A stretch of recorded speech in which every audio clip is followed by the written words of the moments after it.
Tá como aula de estrutura tributária, tá? Eu acabei colocando tributos aqui no título. É uma aula que eu acho assim, é um tema muito extenso, tá? Mas a gente vai focar é, nos principais pontos aí, tá? Então existe é um tema extenso, dá para você falar dentro desse tema de você pode abordar várias partes. Então, o que que eu procurei destacar nessa aula de estrutura tributária? Eu procurei destacar para vocês por que que a arrecadação ocorre, quais são os tipos de tributos que existem no Brasil, é, qual que é o conceito de tributo no Brasil. Eu coloquei dentro desses tipos de tributos, eu procurei identificar a diferença entre esses 5 tipos e no final eu coloquei alguns exemplos de tributos que nós temos no país. Dentro desse tema, a gente poderia discutir vários pontos, vários aspectos diferentes, tá? Então, é uma aula assim que eu procurei dar esse enfoque, mas você pode falar, por exemplo, sobre os princípios, em princípio da legalidade, princípio da anterioridade, da isonomia, da irretroatividade, e entre outras coisas, tá? E dentro de cada ponto, né, você pode falar sobre imunidade tributária, isenção tributária, quais são as funções do tributo. Então, assim, é um assunto extenso, tá? Extenso. E eu procurei trazer aqui, utilizando alguns materiais que eu tenho à mão aqui para ajudar vocês é, nessa aula de hoje, tá? Eu estou utilizando aqui uma apostila uma apostila do professor Marco Antônio Mazil, que foi quando eu fiz um MBA em gestão de tributos na cidade de São Carlos. Então, é uma apostila simples que eu me baseei ali para montar os slides. E ele trabalha por cima a questão do direito tributário. A disciplina dele é direito tributário. Eu estou utilizando para essa aula também um livro chamado Manual de Direito Tributário, tá? Do Eduardo Sabag, que é um autor bastante conhecido. Esse livro é de 2011, estava na terceira edição. Eu entrei hoje mais cedo na Amazon e já vi que está na 13ª edição, né? 10 anos depois já tem bastante coisa atualizada, inclusive a nova versão tem 400 páginas a mais aí que eles acrescentaram. Mas é um livro que eu estudei muito bom, tá? E utilizei mais 2 livros aqui que eu acho, na verdade, são 2 livros que eles ajudam é, a gente entender um pouco mais das questões de estruturas do Estado brasileiro, tá? Não estou falando especificamente dos tributos, mas os tributos estão relacionados à forma como as coisas são e acontecem no Brasil, tá? Eu citei na, no nosso encontro com os alunos, lá atendimento aos alunos, né? Plantão de dúvida tal de sexta-feira, a gente começou a falar sobre algumas coisas, né? Eu lembro que a gente estava comentando sobre alguns assuntos.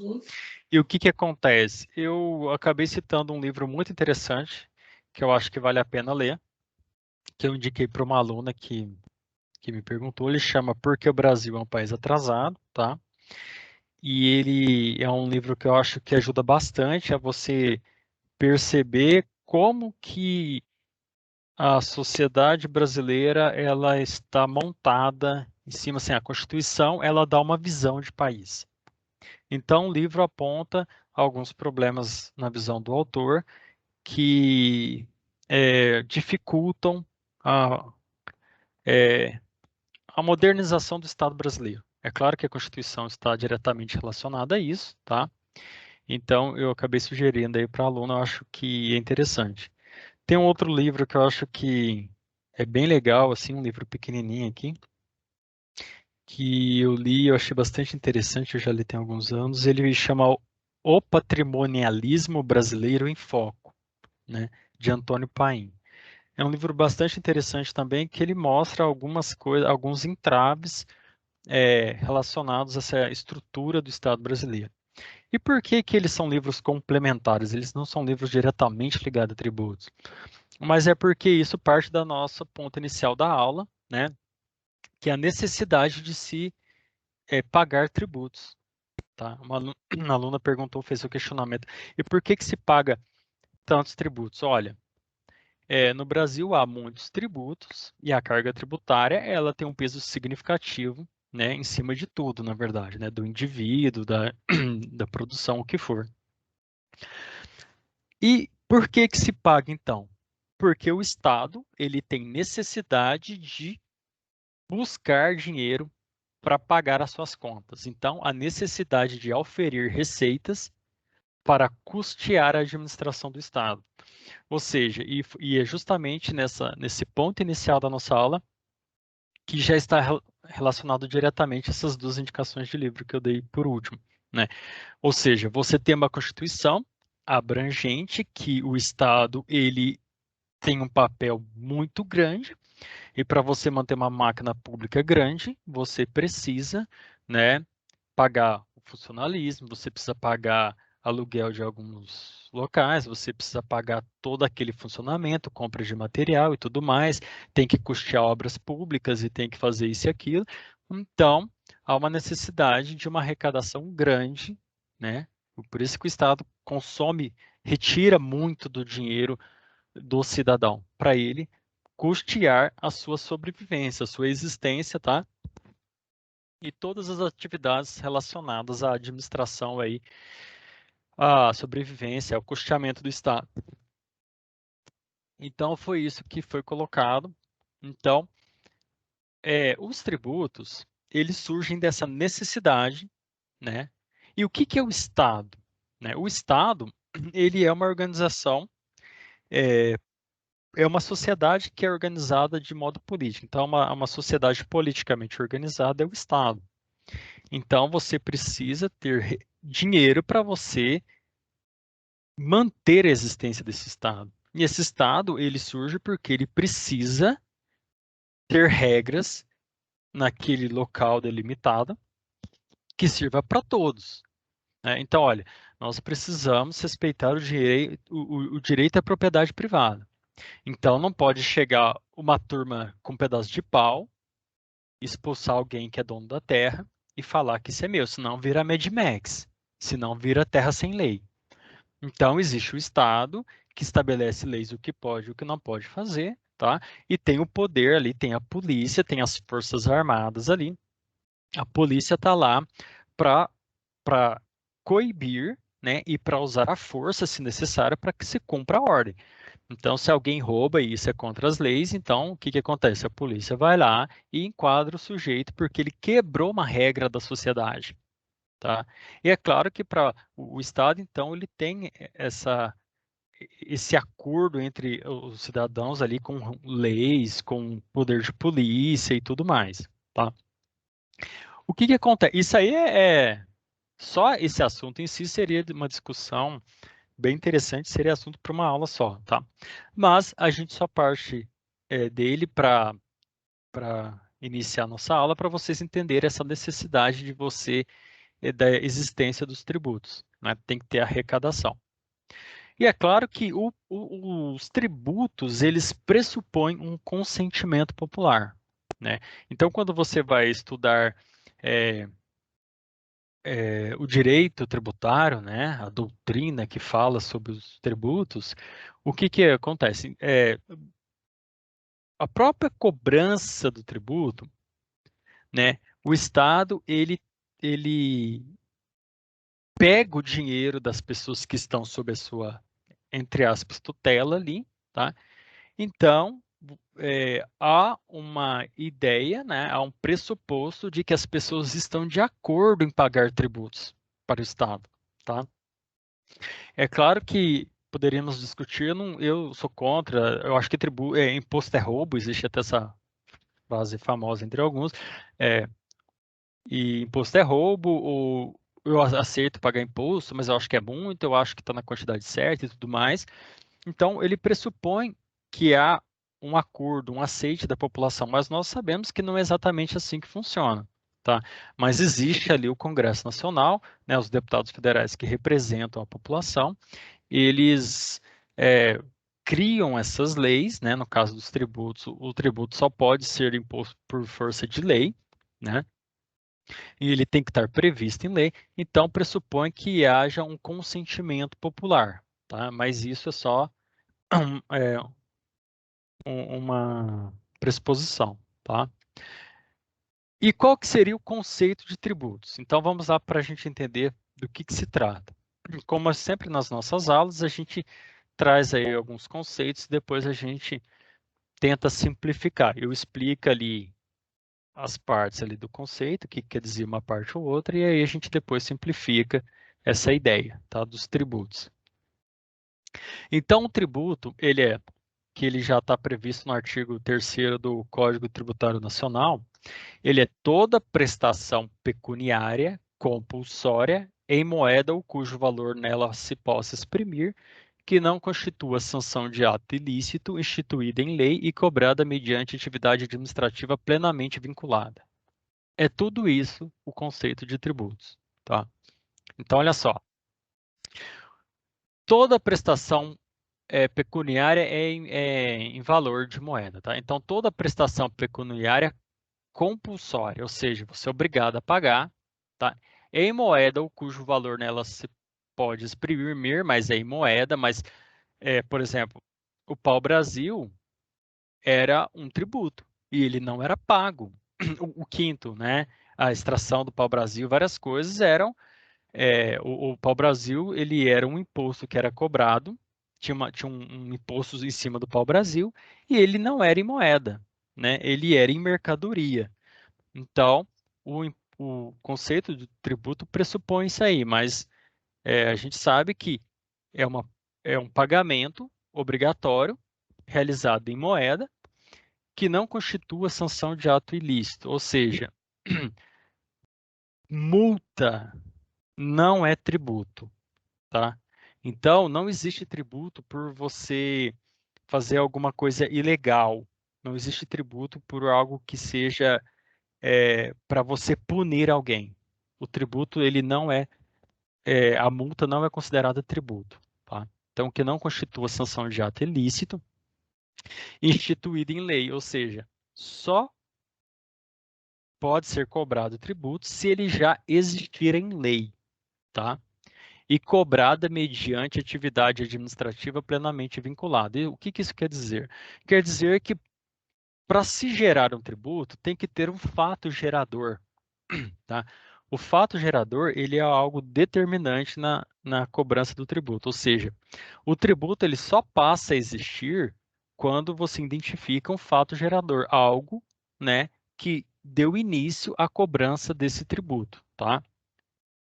E aí, eu marquei aqui para me consultar durante a aula algumas páginas que é importante eu fazer algumas observações. No caso aqui do livro Manual de Direito Tributário, na página 66, ele traz dos elementos obrigatórios que a lei de um tributo precisa instituir, né? Então, quando você vai criar um tributo, alguns elementos são obrigatórios, né? Quais são esses elementos? Ou seja, você primeiro vai ter a instituição do tributo, tá? Você vai ter a majoração do tributo, ou seja, o tributo um tributo ele pode ser aumentado o valor ou diminuído também por lei. Você vai ter a definição do fato gerador, tá? Ou seja, o que deu início ao tributo. O sujeito passivo, ou seja, quem vai pagar esse tributo, qual situação que se encaixa, tá? Você vai ter também fixado a alíquota do tributo, tá?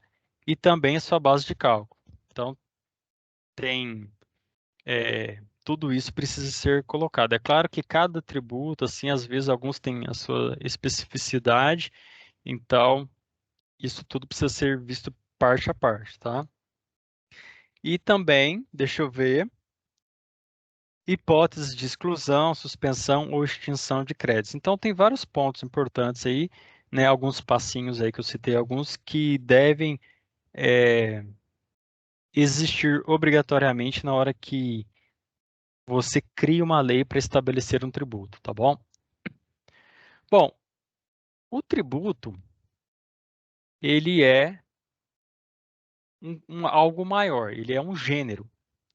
E ele, dentro desse gênero chamado tributo, desse conjunto chamado tributo, você tem 5 espécies, tá? Quais são essas espécies de tributos? Você tem o imposto, então o imposto é um tributo, tá?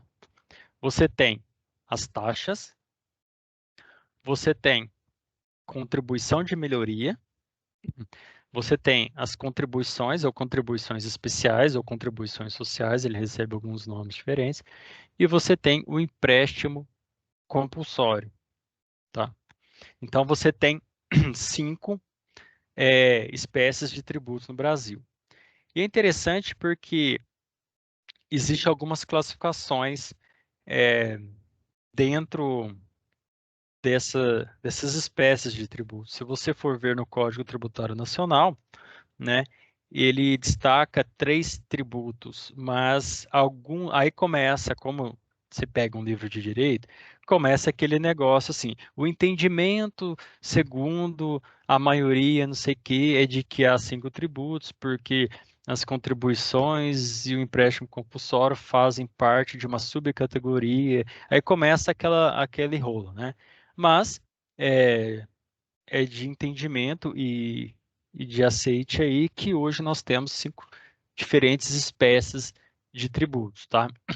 E eu vou estar explicando para vocês cada uma dessas espécies de tributos. Só que uma coisa importante que eu destaquei é que é sempre importante lembrar o fato gerador. Então, o tributo ele vai aí surgir de um fato gerador. De modo geral, quando a gente vai estudar em termos específicos, você vai ver que existem casos e casos. O assunto ele é mais complexo do que eu estou explicando para vocês, tá? E existem exceções, então você vai falar sobre o imposto, aí você fala as características do imposto, e aí, de modo geral, aplica-se a todo imposto. Aí você acha que existe um imposto, que há uma exceção, que ocorre não sei o quê. Aí você vê que foi aceito, segundo o relator, que entrou com uma ação no Tribunal Federal, e lá houve uma votação mudando o entendimento. Então, quando a gente começa a estudar direito tributário, para não complicar e virar bagunça, a gente generaliza e a gente alerta o aluno que as coisas são mais complexas, né? Então você precisaria, se você quiser entender melhor, né, os aspectos, você precisaria estudar, pegar um livro, estudar essas exceções, os exemplos que traz, né, e tudo mais.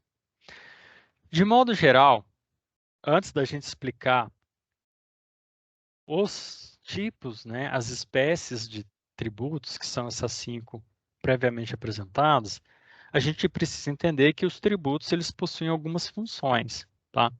Quais são essas funções dos tributos? A primeira função é de fiscalidade, chama fiscalidade, que significa arrecadar dinheiro. Então, uma das funções do tributo é arrecadar dinheiro, é a fiscalidade. Uma outra função chama extrafiscalidade. Tá? E o que é isso?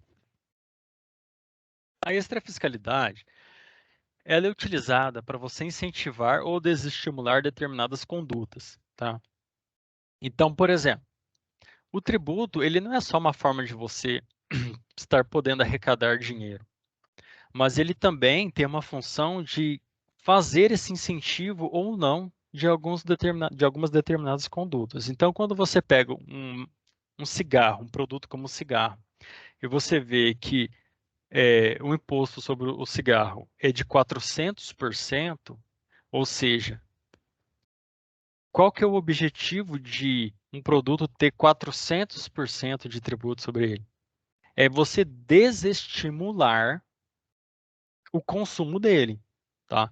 Então, é claro que é, esse valor vai ser repassado para o consumidor. Então, se o consumidor está pagando R$ 8 no maço de cigarro, ele poderia estar pagando 2, se não tivesse incidência de nenhum tributo, tá? Então, o Estado, ele vai lá, ele coloca esse valor alto de tributo para que o cigarro seja caro mesmo, de propósito, entendeu? Na expectativa, né, partindo do princípio de que fumar faz mal à saúde e de que você deveria cuidar da sua saúde, se você não cuidar, o Estado dá um jeito de interferir na tua vida e falar que é melhor a gente subir o preço, tá?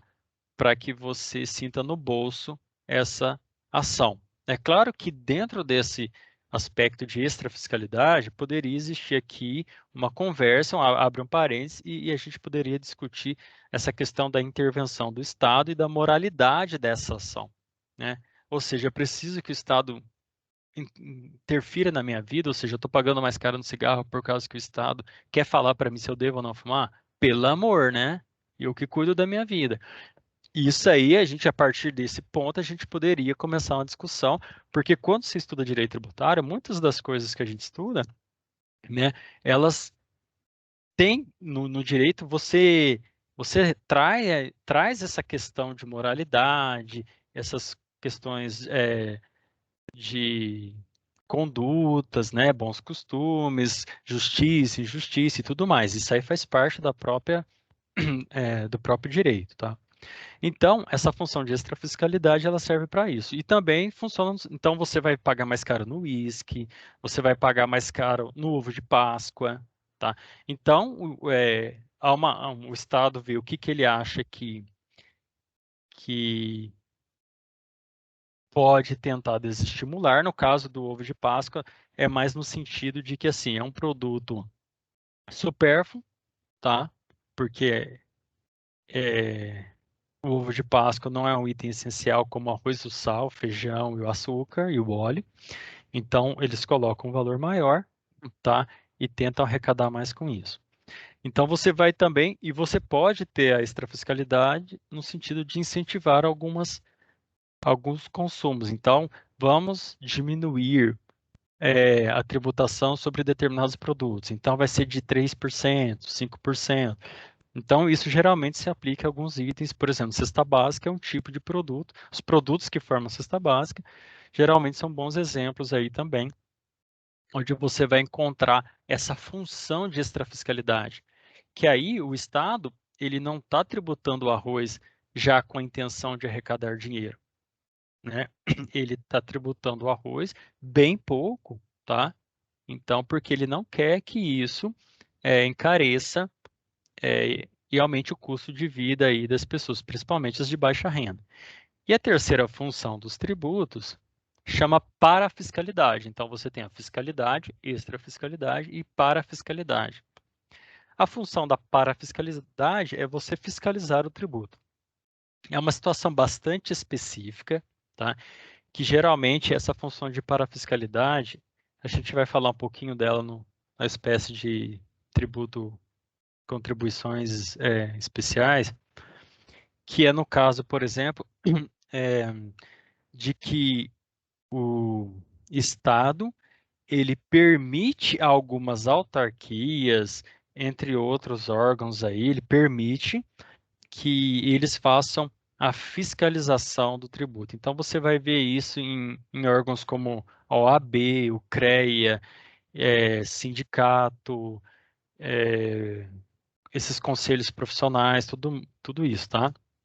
Então, ele estipula um tributo, o Estado faz isso, mas ele permite que determinado órgão fiscalize essa arrecadação e também possa ficar com o dinheiro, né? Então, é uma forma de uma organização estar fiscalizando a atuação, de profissionais e tudo mais, tá?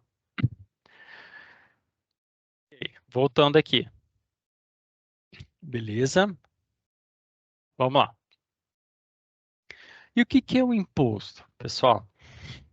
O imposto, ele é desvinculado de qualquer atuação do Estado. Essa é uma das características do imposto. Então, lembrando que imposto faz parte do grupo maior que chama tributos. Então, dentro do tributos, você tem um imposto. O que é essa característica de estar desvinculado a qualquer atuação do Estado? O imposto significa o seguinte: você tem que pagar, se você perguntar por quê, ele vai te falar assim, porque eu preciso, né? Chama até poder de império, olha, para manter funcionando o Estado, para você custear toda a existência do Estado. Tá? Ele é desvinculado de qualquer atuação do Estado porque o Estado ele não precisa fazer absolutamente nada para te cobrar o imposto. Nada, ele simplesmente te impõe. Olha, imposto de renda, por exemplo. Então, bastou você atingir ali o que o imposto de renda pede, que está de acordo com a renda pessoal, então ele estipula ali na lei, legislação, cria-se a lei, ele estipula qual que é a ocasião, fato gerador que vai dar início ali ao imposto, tá? No caso ali é a renda do indivíduo. E a partir daquele momento, se você atingiu aquele valor, esse imposto passa a existir, tá? Então, assim, o Estado está te fornecendo alguma coisa em troca? Não, ele não está te dando nada. E você é obrigado a pagar, tá? Então, isso é o imposto, tá bom? Uma outra característica do imposto é que ele visa custear despesas públicas gerais, portanto, não pode ter destino vinculado. Existe exceção, tá? Mas, de modo geral, o imposto é isso. O que ele quis dizer? Custear despesas públicas gerais, de modo que você não pode ter destino vinculado. A arrecadação do imposto, o dinheiro arrecadado do imposto, fica no caixa para ser utilizado da forma que quiser, tá? Então, nós vamos cobrar imposto porque esse dinheiro nós vamos usar para. Isso não existe no imposto, tá?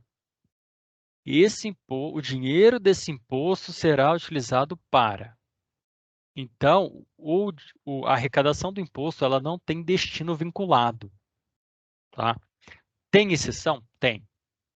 Tem alguns casos específicos que o autor demonstra aqui de que quando o imposto teria um destino vinculado, tal, mas de forma geral, nós temos essas duas importantes características do imposto, tá? Você não tem nada em troca e ele, que é utilizado para custear as despesas públicas em geral, ele não está vinculado a nenhum tipo de despesa específica. Ele é utilizado da forma que se bem entender, tá? Essas são as características gerais aí do imposto. E o que é taxa? Bom, a taxa, né? Qual que é o fato gerador da taxa? Eu pus esse FG como fato gerador. A taxa, diferente do imposto, ele é vinculado à ação do Estado. Ou seja, você só paga uma taxa se o Estado fizer alguma coisa para você. Se não fizer nada, você não paga taxa, você não paga por aquilo que você não está ganhando. Então, a taxa, para você ter o fato gerador da taxa, ela tem que estar vinculado a alguma ação do Estado. Ou seja, ele precisa fazer alguma coisa, tá? E você paga por isso. Então, nós temos aí, por exemplo, exemplo de taxa. Nós temos o alvará de licença, né? Como que funciona o alvará de licença? Você precisa lá que o seu estabelecimento, a sua empresa comece a funcionar. Então você vai lá na prefeitura e você vai receber uma visita, né, lá do corpo de bombeiros, não sei do quem, mas não sei de quem. Eles vão lá verificar se está tudo nos conformes, se está tudo funcionando, se está nos devidos padrões de segurança estipulados de acordo com a atividade e tudo mais. Então, houve uma contrapartida, houve uma ação do Estado, né? Então, por exemplo, existem outros exemplos de taxas, né? E só que as taxas também elas têm outras características, tá? Mas tem que lembrar que é um serviço prestado, um serviço público que foi prestado a você, tá? Bom, isso aqui não é nenhuma característica da taxa que eu coloquei, mas é uma informação, tá? As taxas são boas fontes de arrecadação para os municípios. Então, os municípios se utilizam da cobrança de taxas, tá? Como forma de aumentar ali a sua arrecadação, tá? Então, a taxa é um exemplo de uma boa arrecadação para os municípios. A taxa, ela tem as seguintes características também. Ela é utilizada para o exercício do poder de polícia. Essa polícia não é a polícia militar, tá? Como nós imaginamos. Essa polícia é uma polícia de fiscalização, ele é chamado de poder de polícia. Então, isso aqui é para custear, né, o trabalho de fiscalização dos agentes municipais e tudo mais. Então, essa taxa ela vai custear, né, esse poder de fiscalização dos servidores públicos ali que realizam seu trabalho. Então, isso é uma outra característica. E também é um serviço público, tem que ser um serviço público específico e divisível. Então, você tem que saber exatamente que tipo de serviço específico foi realizado, por exemplo, pela prefeitura, tá? Para você poder pagar a taxa. E tem que ser divisível, tá? O que isso significa?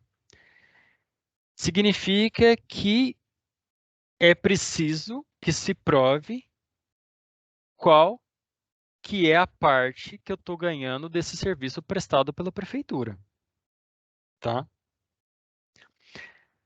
Bom, isso aqui foi até um exercício de um concurso, tá? Que o autor utilizou como um exemplo, que a taxa, você não poderia cobrar um valor superior ao custo do fato gerador. Você tem que saber exatamente o serviço específico e qual valor te compete no pagamento dessa taxa. Então, para o indivíduo, qual que é o valor que ele tem que pagar, tá? Então, é uma coisa assim, você paga a taxa no valor equivalente ao custo público. Por último, uma observação que taxa é uma coisa também, ela é diferente de tarifa. Então, quando você vai estudar taxa, você vai ver que existe uma discussão de tarifa, que é também conhecido como preço público, e o que seria a tarifa de diferente da taxa. E nós temos aqui, tá? Nós já vimos 2 tributos, nós vamos aí para o terceiro tributo, que é a contribuição de melhoria. Do lado eu coloquei as contribuições. Mas o que é contribuição de melhoria? Tem como fato gerador uma valorização imobiliária devido a uma obra pública. Pessoal, esse contribuição de melhoria, vocês já estão vendo o BO que vai ser, né? Se vocês acham que taxa é complicado, então... Por quê? Você imagina que qualquer valorização do seu imóvel, e quando você vai ver a descrição de imóvel, é terreno, é casa, é qualquer coisa, tá? Se você tiver uma valorização de imóvel devido a uma obra pública, é possível, está na lei, de que venham cobrar de você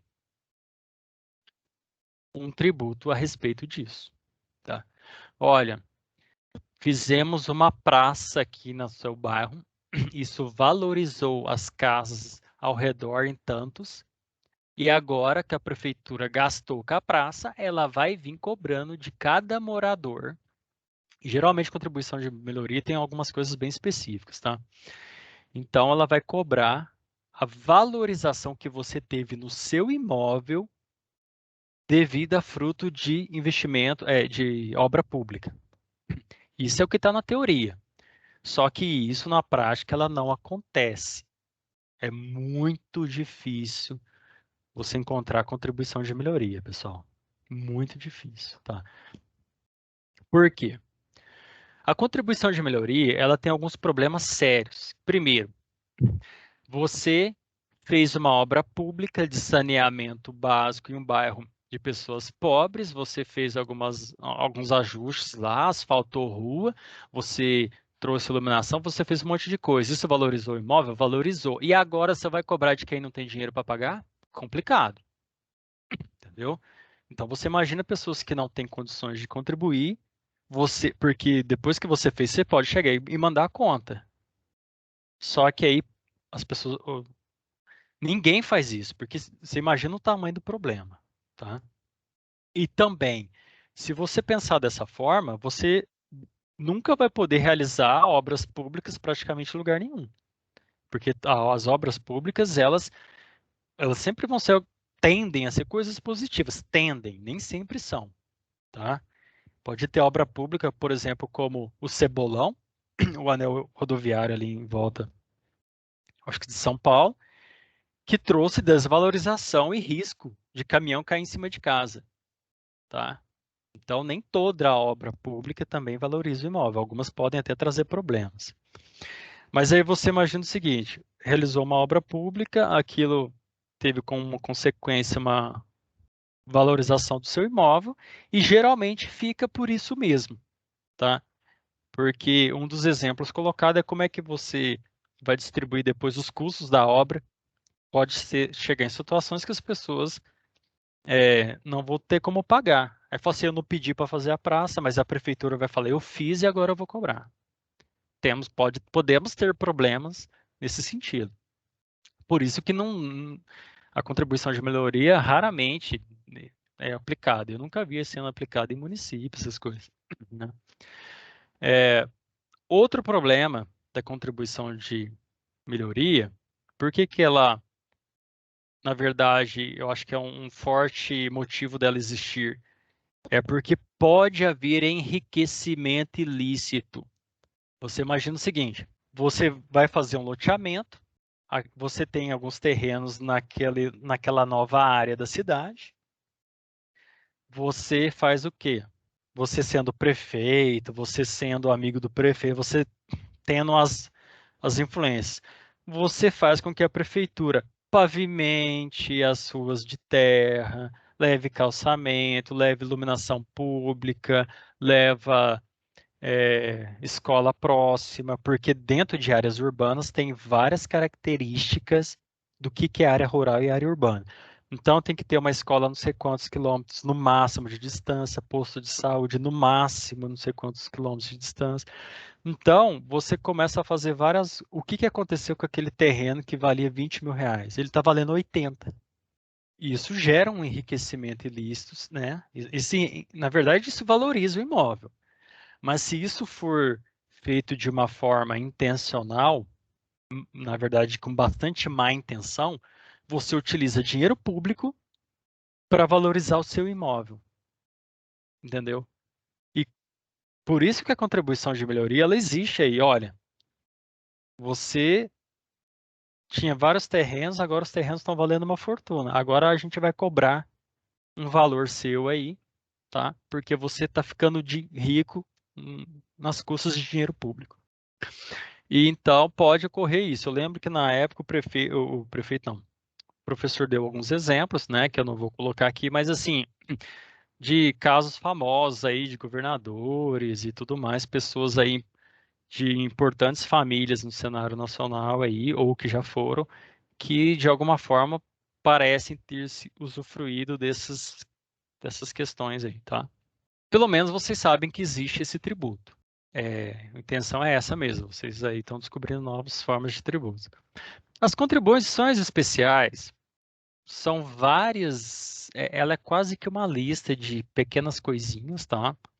Muito específicas, tá? Então são fins específicos para causas específicas. Então as contribuições ou contribuições especiais, você vai ter uma lista ali de vários exemplos e exceções, assim, questões bem específicas que vai falar quando que tem os tributos. Mas elas se aplicam, por exemplo, no caso desses recolhimentos que se fazem, né, nessas categorias de profissionais. Então, o Conselho Regional de Engenharia e Arquitetura cobra uma taxa anual, né, dos seus filiados, não sei o quê, porque ela representa os interesses da categoria, ela fiscaliza, ela fala que faz um monte de coisa, ela deve fazer um monte de coisa também. Então, a lei permite que ela faça essa fiscalização e arrecadação para ela, né? Então, essas contribuições especiais têm alguns exemplos nesse sentido, tá bom? E nós temos aí, por último, a quinta espécie de tributo, que é o empréstimo compulsório.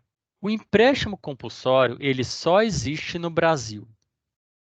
Não existe em outro país do mundo. Ele é um tributo que diz ser devolvido. Então, quando vai se criar a lei de empréstimo compulsório, tem que estar estipulado na lei alguns valores e uma previsão aí de devolução desse dinheiro. E o fato gerador, o que dá início à cobrança desse tributo, é qualquer situação abstrata. Eu adiantei, mas qualquer situação abstrata. Esse empréstimo compulsório ele é complicado. Então, nós vamos ler aqui para vocês verem como é que funciona isso. O empréstimo compulsório ele objetiva arrecadar valores destinados às despesas extraordinárias decorrentes de calamidade pública, guerra externa ou sua iminência, ou no caso de investimento público urgente e de interesse nacional. O objetivo é arrecadar valores destinados a despesas extraordinárias. Despesas extraordinárias é despesas não previstas, decorrentes de calamidade pública.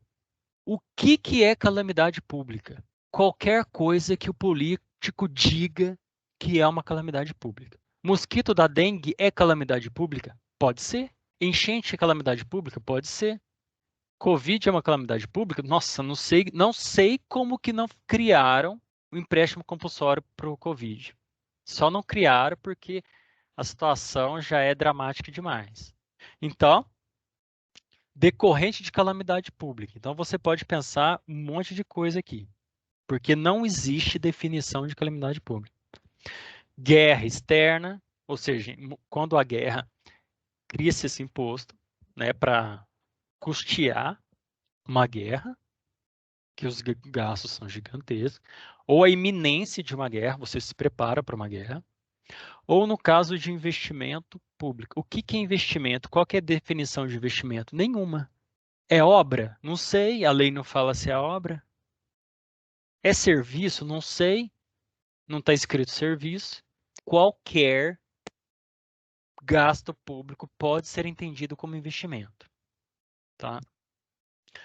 Urgente de interesse nacional. Então, a pessoa falou que é uma coisa que precisa ser resolvida agora, entendeu? Esse urgente aí o cara pode falar o que ele quiser aí e classificar como urgente. E de interesse nacional.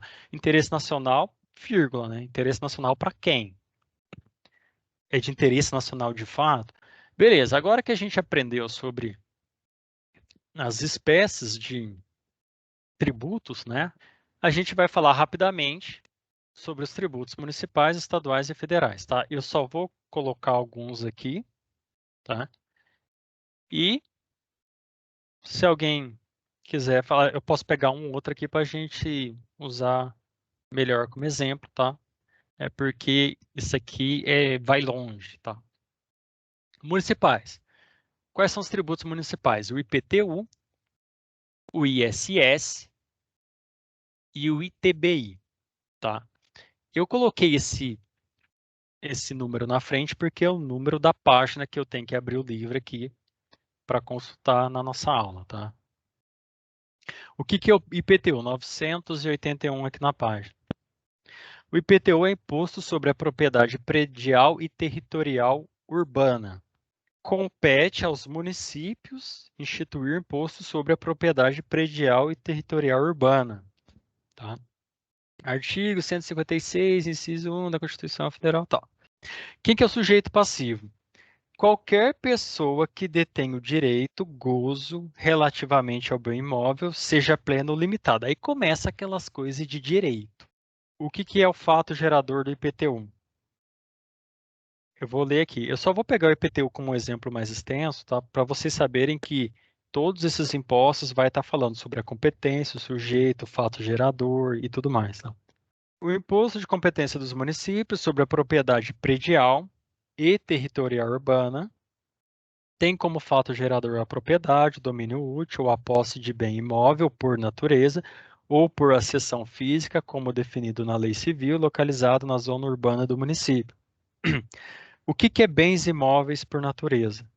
São os imóveis que se formam por força da natureza, compreendendo, portanto, o solo, a superfície do solo, as árvores e frutos pendentes, o espaço aéreo e o subsolo. Então, saiba que você paga imposto por isso.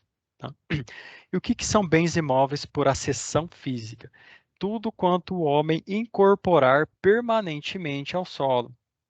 Edifícios, construções, de modo que não se possa retirar sem destruição, modificação, fratura ou dano.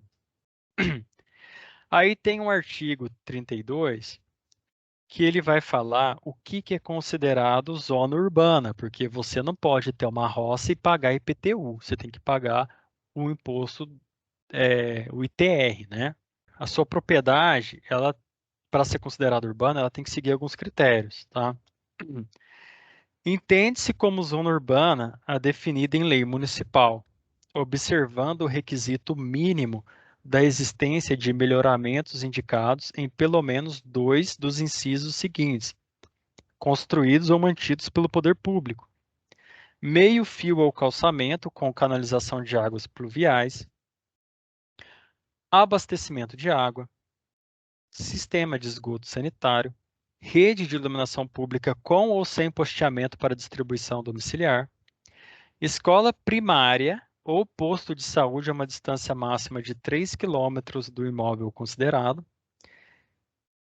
E no outro, um parágrafo fala que a lei municipal pode considerar urbanas as áreas urbanizáveis ou de expansão urbana, constantes de loteamentos aprovados pelos órgãos competentes, destinados à habitação ou comércio, mesmo que localizado fora das zonas definidas nos termos do parágrafo anterior. Por que que eu tive que ler tudo isso aí? Para vocês saberem que é, as coisas começam a entrar em questões legislativas. Então, para ser IPTU, tem que ser considerado zona urbana. Para ser considerado zona urbana, você tem que ter dois desses seguintes requisitos, e que há uma exceção, e aí vai descrevendo, tá bom? Base de cálculo. A base de cálculo é o valor venal do imóvel. É o preço à vista que o imóvel alcançaria se colocado à venda em condições normais de mercado. Então, essa é a base de cálculo do seu IPTU.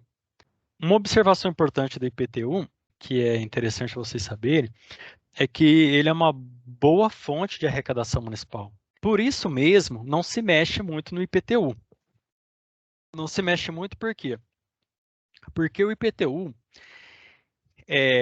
a base de cálculo dele é o valor do imóvel. E o que acontece? É muito comum você pagar um IPTU muito baixo. Vamos supor, a casa, o imóvel está valendo R$ 800.000. Você paga o IPTU como se ele valesse 230. Porque esse IPTU você está pagando faz 19 anos que você está pagando. Só que em 19 anos houve muitas valorizações imobiliárias. Só que esse valor não foi atualizado. Então, geralmente, os IPTUs que se paga são de valores defasados. Tá? E por que que não se atualiza IPTU? Porque quem atualizar IPTU não ganha eleição. Pronto. Só por isso. Se você fizer uma atualização do valor dos imóveis, o quanto eles valem de fato, a quantidade, o valor do IPTU de arrecadação vai subir muito. Só que aí você está fazendo a cidade inteira pagar um valor muito maior de IPTU. Então não conte com esses votos nas próximas eleições e pro resto da vida, porque você vai traumatizar a cidade. Então o IPTU geralmente é algo muito delicado em que os prefeitos não mexem, tá? Não mexem. Então, os bairros novos da cidade, o IPTU é caro, porque acabou de abrir o bairro, o valor está bonitinho, está atualizado, então eu pago mais caro no IPTU no meu terreno, que está a 4 quilômetros do centro da praça, do que gente que mora a 2 quarteirões da praça. Entendeu? tem esses detalhes. Pessoal, vamos continuar aqui só para terminar de apresentar para vocês. O IPTU eu resolvi parar, explicar, tá? O que é o ISS? É um imposto sobre serviço de qualquer natureza, tá? Então, ele vai estar falando lá, é um imposto relacionado à prestação de serviço, é um imposto municipal, então vai estar trazendo lá quem que é o sujeito ativo, passivo, fato gerador, base de cálculo, alíquota e tudo mais. O que é o ITBI? Vamos ler o nome do ITBI para vocês saberem o que é o ITBI. O ITBI é um imposto municipal, né? Imposto sobre a transmissão inter vivos a qualquer título por ato oneroso de bens imóveis por natureza ou ascensão física e de direitos reais sobre imóveis, exceto os de garantia, bem como cessão de direitos à sua aquisição. É isso que é o imposto ITBI.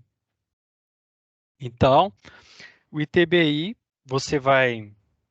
quando você faz a venda de um imóvel, né, você tem que ir lá no cartório, aí vai vir uma paulada em cima, porque ele pode ser pago, geralmente ele é pago por quem já está comprando a casa, infelizmente ainda tem que arcar com isso, mas isso pode ser uma coisa assim que não compete exatamente a quem está comprando, né, a casa, tá?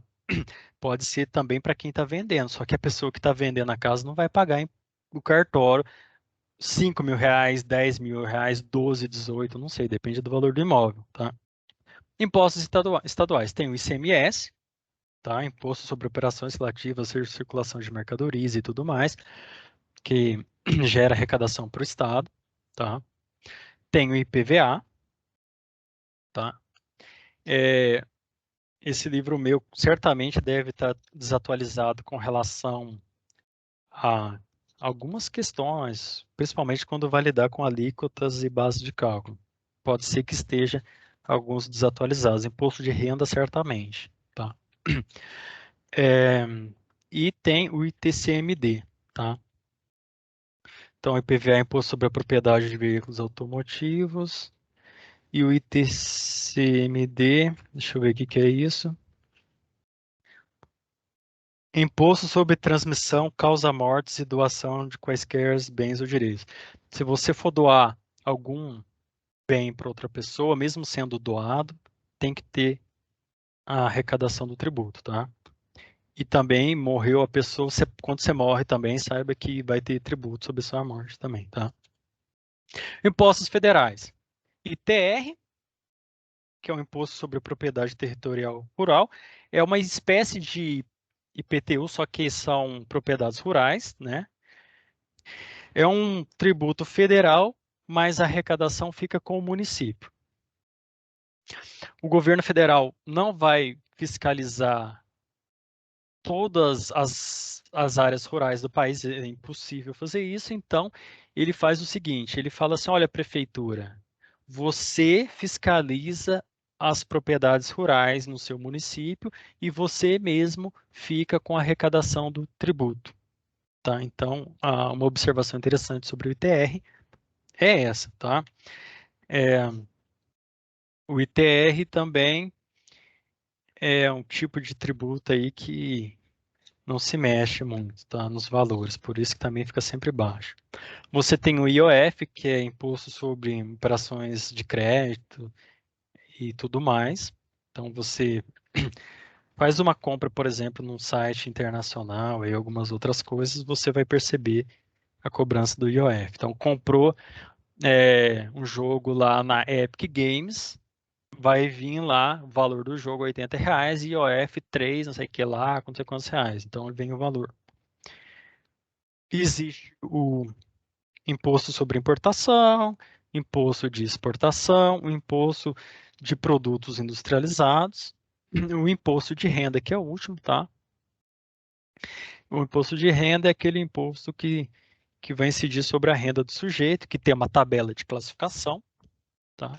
E aí eles vão incidir essa alíquota sobre a renda da pessoa. Pessoal, eu vou encerrar a aula aqui, que essa aula foi a aula talvez mais longa que nós tivemos aí no ano, tá?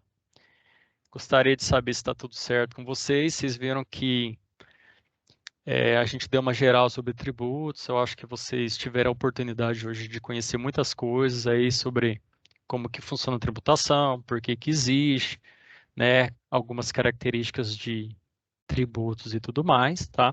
É uma área muito complexa. Eu trouxe de forma geral, mas existem exceções das exceções, existem vários pormenores dentro disso tudo. Mas é isso, tá?